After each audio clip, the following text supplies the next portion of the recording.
तो जैसा कि हमने पिछली वीडियो में देखा कि किस तरह दुर्योधन ने पांडव सेना देखी और गुरु द्रोणाचार्य से जाकर बोला, अभी इंट्रो कहाँ है? हाँ ठीक है, तो मैं इंट्रोडक्शन के बाद नहीं बता देता हूँ कि दुर्योधन ने गुरु द्रोणाचार्य को जाकर क्या बोला।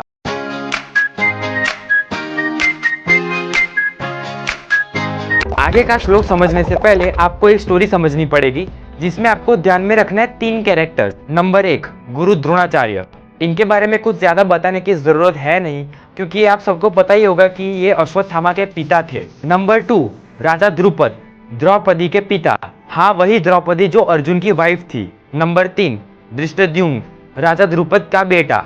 अब कहानी ऐसी है कि राजा द्रुपद और गुरु द्रोणाचार्य के बीच में छोटा सा राजनीतिक झगड़ा हो जाता है। इस झगड़े में बलिदान दिया राजा द्रुपद ने, जिसके चलते उनको आशीर्वाद मिला और आशीर्वाद ये था कि उनका बेटा गुरु द्रोणाचार्य को मार पाएगा और उस बेटे का नाम धृष्टद्युम्न है। ये तो मैंने आपको अभी बताया। इस कहानी में ट्विस्ट ये है कि धृष्टद्युम्न गुरु द्रोणाचार्य का ही स्टूडेंट था। गुरु द्रोणाचार्य को ये सारी बातें पता होने के बावजूद उन्होंने धृष्टद्युम्न को शिक्षा दी क्योंकि वो अपनी ड्यूटी को पहले प्रायोरिटी देते थे, जैसा कि हमें भी करना चाहिए अपने काम को लेकर। अब आते हैं श्लोक पे। Oh my teacher, behold the great army of the sons of Pandu, so expertly arranged by your intelligent disciple, the son of Drupad।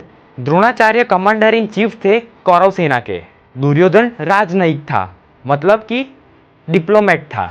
Duryodhan गुरु द्रोणाचार्य की गलती निकाल रहा था, ये कहते हुए कि पांडव सेना की अरेंजमेंट धृष्टद्युम्न ने की है। इसका मतलब कि दुर्योधन गुरु द्रोणाचार्य को बताना चाह रहे थे कि किसी भी तरह का समझौता या कॉम्प्रोमाइज नहीं चलेगा इस युद्ध में, और अगर किसी भी बात का कॉम्प्रोमाइज हुआ उसका मतलब कौरव हार जाएंगे।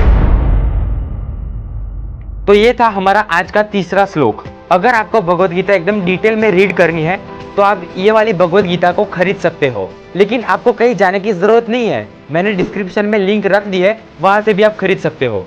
तो मिलते हैं अगले श्लोक में। Stay tuned.